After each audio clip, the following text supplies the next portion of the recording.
We are proud to claim the title of United States Marines. There were few dry eyes and no open seats in this auditorium at Brooke Army Medical Center Tuesday. There is no way to adequately describe what Merlin did for us. He has had the biggest influence on myself to strive to push myself farther every day. Those who knew Sergeant Merlin German say he was the textbook definition of a U.S. Marine. He never let anything bring him down, no matter what it was. He always went above and beyond. In February 2005, at the age of 19, Merlin came face to face with his biggest enemy in Iraq, death.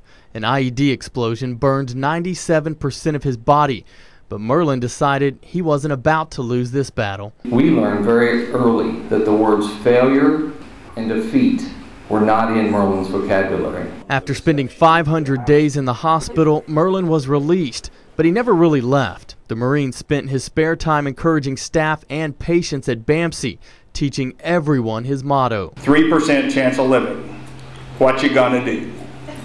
Fight through, stay strong, overcome, because I'm a warrior. Merlin died Friday after undergoing surgery to replace skin on his lip. No one expected it, but Merlin's family finds comfort knowing he's no longer in pain. Merlin will be forever in our minds and in our hearts. Merlin's comrades say they know he lives on, and that's what gets them through. He thought, push forward, let's get through this.